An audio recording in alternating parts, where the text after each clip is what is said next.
Here's this week's Steam Code raffle winner. I give a Steam code for a free game away with every video I do, and all you have to do to enter is leave a comment that wouldn't violate Twitter's terms of service. Make sure you have contact info in your YouTube profile so I can reach out to you. A complete list of games to choose from is in the description below. Make sure you subscribe so you don't miss a chance to win. Now on with the show.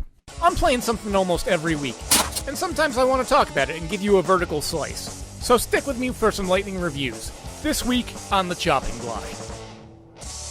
This week I've been playing two games, John Wick Hex and the Hong Kong Massacre. A couple weeks ago, a good friend of mine came to visit and we went to go see the latest John Wick movie. I don't proclaim to be any kind of movie critic, but it was fun, action-packed, and a nice conclusion to the John Wick saga. And, without spoiling anything, there is a 3 to 4 minute long, unbroken, and masterfully choreographed scene that is particularly breathtaking that seems to have been strongly influenced by top-down shooters. I was later browsing around the internet and came across an article that says the particular scene was directly credited to the Hong Kong Massacre, so seeing that it was in my Steam library, I downloaded it and started giving it a shot. In return, it gave me many shots to the face. I have no issue with stating the degree to which the game emasculated me when I first started playing. Each individual level may only take a minute or two to actually complete, but you may spend upwards of 10 minutes trying to puzzle together through trial and error which pathways and enemies to prioritize while constantly dodging incoming fire. Fortunately, the transition from one life to another is incredibly fast, and you aren't forced to dwell on each individual failure, so frustration is heavily mitigated. If I had to make a direct comparison to another game, I'd say Hotline Miami, but with a darker tone and a more realistic aesthetic. Also, this could be because I've seen the Stranglehold movie, but I get a strong gun-fu feel to it, particularly in boss fights. However, I found I was usually able to exploit those pretty easily, which leads me to probably my most salient criticism. It's fun in bursts, and I definitely see how it inspired the top-down scene from the latest John Wick movie,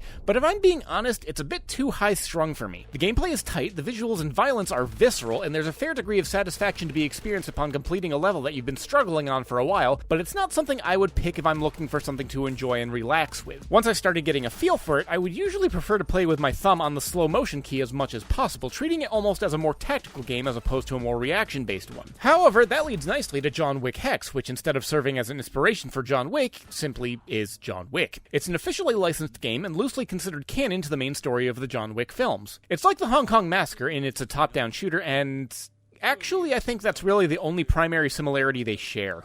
Instead of all your combat exchanges being reaction-based, it's a more contemplative affair where you select the motions that play out over predetermined time slots, and you have to maintain careful resource management while considering positioning. It's basically how someone might consider a more reaction-based affair like the Hong Kong Massacre, except they have the ability to slow down time to a standstill to contemplate what would be the best course of action. Everything from movement in a John Wick hexadecimal orientation to reloading to picking up replacement weapons to even just refocusing in order to maintain optimal shot placement are all given a certain amount of time that they need to play out, and the strategy even goes into between round mechanics by allowing you to purchase items to place at certain levels based on how you're predicting things may go. The storyline is somewhat negligible in that it's basically just a pretense in order to facilitate a direction for John Wick to walk and start killing stuff. Even though it's not hinging on an individual's Twitch responses, the interactions can still be tense and engaging, and I found myself enjoying this a bit more by comparison. There's even a feature that allows you to see the combat exchanges and how they played out in real time without any menu micromanagement. Unfortunately, it looks nowhere near as cool or cinematic as I thought it would. John Wick basically looks like a Roomba in a humanoid body, making rigid movements and coming across as very stiff and robotic. More resources into an animation engine that could have made these come across as more natural would have probably gone a long way. Finally, while the enemies and bosses are easily distinguishable, some of their individual stats or immunities come across as a little bit absurd. There was one boss who had an immunity to any and all melee damage, but in the middle of an exchange with him and having already eliminated all of their other enemies in the room, I ran out of bullets. So as an experiment, I decided to see if I was misreading it and see if he was actually immune to any physical melee damage. This resulted in me basically punching him, slamming him into the floor, and never letting him stand for about a minute straight in the real-time replay while he took absolutely zero damage,